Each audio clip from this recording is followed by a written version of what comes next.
ወወልድ ወመንፈስ ቅዱስ አሐዱ አምላክ አሜን። አቀድማ የምትወት ወደ እግዚአብሔር የተከበሩ መምህራችን መጋቤ ሐዲስ ሄኖክ የኔታ የዚህ ታላቅ ደብር የስብከተ ወንጌል ኃላፊ፣ የተከበራችሁ በአገልግሎት የምትመስሉኝ ሊቃውንተ ቤተ ክርስቲያን፣ ሰባክያነ ወንጌል፣ በዙሪያው ያላችሁ አይንተ እግዚአብሔር ካህናት፣ ላይካነ ነፍስ ዲያቆናት፣ የእግዚአብሔር ቤተሰቦች፣ የድንግል ማርያም የአስራት ልጆች፣ እናቶች፣ አባቶች፣ ወንድሞች፣ እህቶች፣ ሕፃናትን ጭምር በወደደንና ባፈቀረን በአባቶቻችን አምላክ በእግዚአብሔር ስም ሰላም እላችኋለሁ። እንደምን ዋላችሁ? እንደምን ሰነበታችሁ? እንደምንስ ቆያችሁ? አሜን። በአንድነቱ ምንታዌ በሦስትነቱ ርባዬ በመንግሥቱ ሽረት ለሱጠጣው ንፍገት የሌለበት የአባቶቻችን አምላክ ስሙ ከአጽናፈ ዓለም እስከ አጽናፈ ዓለም የተመሰገነ ይሁን። እግዚአብሔር እንደወደደና እንደፈቀደንም አማራለን። የሚመክር የሚያስተምር እግዚአብሔር ነው። የሰው አስተማሪ የሰው መካሪ የለውምና የኔንም አይምሮ ወይም ብሩህ አድርጎ የእናንተውንም እንዲሁ እንዲያስተምረንና እንዲመክረን እየተማጸንኩኝ የምንማማርበት የትምህርታችን ርዕስ የሚሆነው በዘፍጥረት ምዕራፍ 42 ከቁጥር 11 ላይ ሲሆን ቃሉ እንዲህ ይላል። ወንሕነ ኩልነ ደቂቀ አሐዱ ብእሲ ንሕነ፣ እኛ ሁላችን እንበሉ እስኪ። ቃላችሁ አይሰማም። እኛ ሁላችን የአንድ ሰው ልጆች ነን። የስንት ሰው ልጆች ነን? የስንት ሰው? የ100 የ50 የ10 የ20 የስንት ልጆች ነን?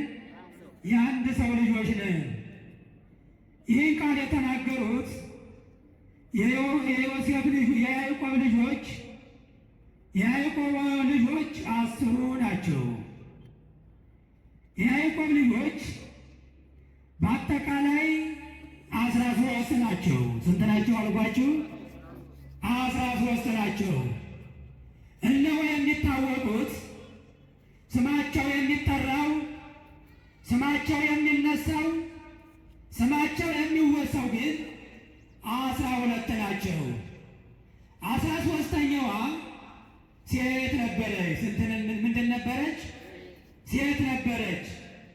በዚያን ዘመን ሴት አይቆጠርም ነበር። በዚያን ዘመን ሴት አደባባይ አትወጣም ነበር። በዚያን ዘመን ከዚህ ሴት ከቁጥር አትገባም ነበር። ስለምንድን ነው የማትቆጠረው ቢባል ተንቃ ተቃላ ተጠልታ አይደለም። እነሆ ሴቶች ክብር ነበራቸው።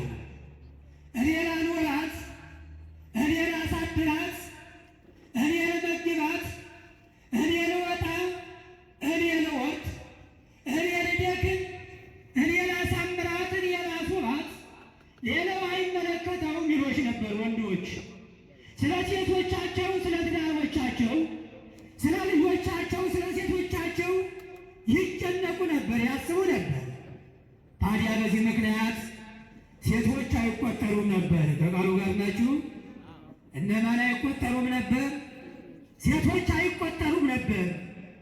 በእኛ ዘመንማ አይደለም ሴቶች እናቶች፣ አይደለም ሴቶች እህቶች፣ ውሻን ተቆጥሯል አሉ። ከቃሉ ጋር ናችሁ? ምንም ተቆጥሯል? ውሻን ተቆጥሯል። መሬት ለመመራት፣ እርዳታ ለማግኘት፣ ገንዘብ ለመቀበል ውሾቻቸውን ያስመዘገቡ ብዙዎች ነበሩ አሉ። በእኛ ዘመን ውሾቹን አይደለም ገና የተጸነሰ ሕፃን ስም ወጥቶለት በእኛ ዘመን ተመዝግቧል። ከቃሉ ጋር ናችሁ? በእነማን ዘመን? በእነማን ዘመን? በእኛ ዘመን። ታዲያ እነዚህ የያዕቆብ ልጆች 10 ልጆቹ ከማን እና ከማን ባለፈ ነው ቢባል ዮሴፍንና ቢንያምን ሳይጨምር ዮሴፍ በስደት ግብፅ ነበረ። ዮሴፍ በስደት መከራ ግብፅ ነበረ። ዮሴፍ በሐዘን ግብፅ ነበረ። ክብር ለእግዚአብሔር ይሁን። እግዚአብሔር ግን ከዮሴፍ ጋር ስለነበረ የዮሴፍን መከራ አሳለፈለት። የእኛንም ሐዘን፣ የእኛንም መለያየት፣ የእኛንም መገፋፋት፣ የእኛንም መጠላላት ማን ያሳልፍልን? ማን ያሳልፍልን? እግዚአብሔር ያሳልፍልን። ልብ በሉ። በዘፍጥረት ምዕራፍ 37 ከቁጥር 3 ጀምረን ስንመለከት እነሆ ያዕቆብ ዮሴፍን ይወደው ነበረ። ማንን ይወደው ነበር? ማንን ይወደው ነበር? ዮሴፍን ይወደው ነበር። ስለምን ይወደው ነበር ቢባል ራሔልን ስለሚወዳት። ራሔል መልካም ትዳር ነበረች። ትዳሯን የምታከብር፣ ለትዳሯ የምታዝን፣ ለትዳሯ የምትራራ፣ ጨካኝ ያልሆነች፣ የትዳሯ ራብራብ የሆነ እንደሆነ የገባት፣ የትዳሯ ጭንቀት የሆነ የገባት መልካም ትዳር ነበረች። እኛ ለትዳሮቻችን መልካሞች እንሆን። እኛ ለአባቶቻችን መልካሞች እንሆን። እኛ ለእናቶቻችን መልካሞች እንሆን። እኛ ለባልንጀሮቻችን መልካሞች እንሆን። ራሔል ግን ለትዳሯ መልካም ሰው ነበረች። ታዲያ የዚያችን የመልካሟን ሴት የራሔልን ልጅ፣ የዚያችን የደጓን ሴት የራሔልን ልጅ ወይም ደግሞ ከደጓ ሴት ከመልካሟ ሴት ከራሔል የተወለደውን ዮሴፍን ያዕቆብ አጥብቆ ይወደው ነበር። ከቃሉ ጋር ናችሁ? ምን ይለው ነበር? አጥብቆ ይወደው ነበር። አጥብቆ ያደላለት ነበር ከልጆቹ የበለጠ። ታዲያ ያዕቆብ ስለሚወደው ወንድሞቹ ተመቀኙት። እነማን ተመቀኙት? እነማን ተመቀኙት? እየተናገሩ ወንድሞቹ። አያችሁ ወገን፣ ለካ ወንድምም ይመቀኛል። ለካ ወንድምም ይጠላል። ለካ ወንድምም ያቃልላል። ለካ ወንድምም ይሸነግላል። የማይጠላ ማን ብቻ ነው? የማይጸየፍ ማን ብቻ ነው? የማይንቅ ማን ብቻ ነው? የማያቃልል ማን ብቻ ነው? ሳይከፍለው ሳይከፈለው የሚጠብቅ ማን ብቻ ነው? እግዚአብሔር ብቻ ነው። ወንድሞቹም ጠሉት። ወንድሞቹ ናቁት። ወንድሞቹ አቃለሉት። ስለምን ቢባል ለምን አባታችን ወደደው ብለው። አያችሁ፣ የወደደው እኮ ወንድ አባታቸው ነበረ። የተወደደው እኮ ወንድማቸው ነበረ። ሲሆን ወንድምን ወንድም ሲደስ ሲወደው ሲሆን አባት ልጅን ሲወደው ያስደስት ነበረ። አባታቸው ታናሽ ወንድማቸውን ዮሴፍን ስለወደደ ወንድሞቹ ተመቀኙት። ወንድሞቹ ጣሉት። ዛሬም እኮ የሚጠላ ወንድም ነው ወገኔ። በቃሉ ጋር ናቸው። የሚጠላ ወንድም ነው። የሚጣላ ወንድም ነው። የሚገፋ ወንድም ነው። የሚገፋ ወንድም ነው። የሚያለቅስ ወንድም ነው። የሚያስረቅስ ወንድም ነው። የሚያዝን ወንድም ነው። የሚያሳዝን ወንድም ነው። የሚራብ ወንድም ነው። የሚጠማ ወንድም ነው። እባክህ በሉ እስኪ እባክህ ከወንድሜ እጅ ጠብቀኝ። ከምን እጅ ጠብቀኝ? ከምን እጅ ጠብቀኝ? ከወንድሜ እጅ ጠብቀኝ አለ ያዕቆብ። እነሆ ያዕቆብ ወንድሙን ኤሳውን አስቀይሞ ወንድሙን ኤሳውን አሳዝኖ ከወንድሙ ኮብልሎ ወደ ባቱኤል ወይም ወደ ላባ ወደ ወንድሙ ኮብልሎ ነበረ። ከዚህ በኋላ እነሆ ያዕቆብ እንደሆነው እንደጠበቀው አልሆነለትም። ነገሮች ሁሉ ጠመሙበት። ነገሮች ሁሉ እነሆ ጎደሎ ሆኑበት፣ አልተቃኑለትም። እነሆ ላባ እንደጠበቀው አልሆነለትም። ከጊዜ በኋላ ተቀየረበት። ላባ ትደግፈኛለህ፣ እደግፍሃለሁ፣ አሳድግሃለሁ ያለው ላባ ተቀየረበት። በማን ላይ? በያዕቆብ ላይ። እነሆ ያዕቆብ ወደ ላባ ከሄደ በኋላ የላባ ቤት ተባርኮ ነበረ። የማን ቤት ተባርኮ ነበር? የማን ቤት ተባርኮ ነበር? የላባ ቤት። ማን ስለገባ? ያዕቆብ። ለካ ወንድም አብሮ ሲኖር ቤት ይባረካል። ለካ ወንድም አብሮ ሲኖር የጎደለው ይሞላል። ለካ ወንድም አብሮ ሲኖር የጠመመው ይቀናል። ለካ ወንድም አብሮ ሲኖር የራቀው ይቀርባል። ለካ ወንድም አብሮ ሲኖር ያዘነው ይረጋጋል። ወንድም ለካ አብሮ ሲኖር እንባ ይታበስ ነበር። ዛሬማ ወንድም ተጠላ። ዛሬማ ወንድም ተገፋ። ወንድም ከመግፋት እግዚአብሔር የሰውራቸው ወገን። ታዲያ እዚህ በኋላ ነበረ እነሆ ያዕቆብ በላባ ሲኖር ላባ እንደሚረዳው እንደሚደግፈው እንደሚያሳድገው ቃል ገብቶለት ነበረ። ራሔልንም እንደሚሰጠው ቃል ገብቶለት ነበረ። ከራሔል በኋላ ሌላ ያለ መሰል ሸነገለው። ራሔል ታላይ ስለነበረች በኋላ እንደገና ስለ ራሔል 7 ዓመት ተገዛ።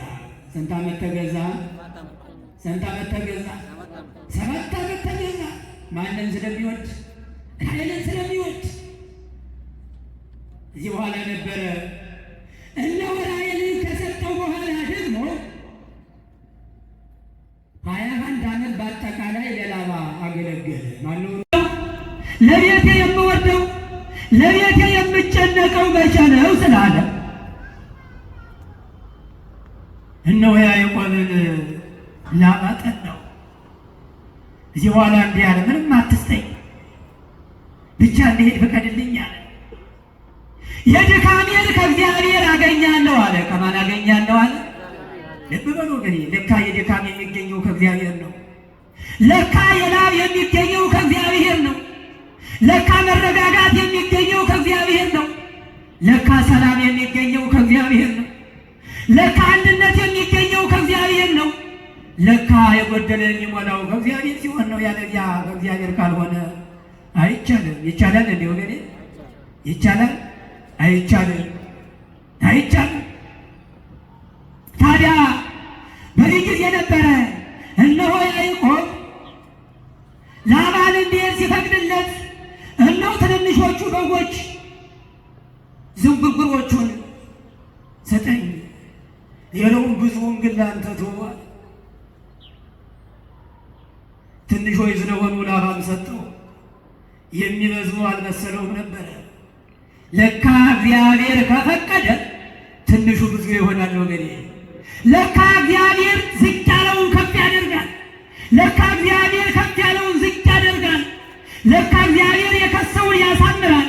ለካ እግዚአብሔር የወፈረውን ዝቅ ያከሳል። ይኋላ ከላባ በጎች ይልቅ የያዕቆብ ትንሾቹ በጎች በዙ። የማን በጎች በዙ? የማን በጎች በዙ? የያዕቆብ በጎች በዙ። ላባ ተመቀኘው።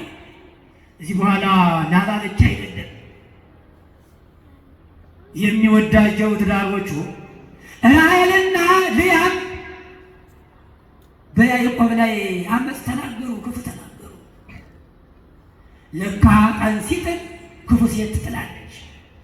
ለካ ቀን ሲጥል ክፉ ሴት ትዳሯን ታማለች።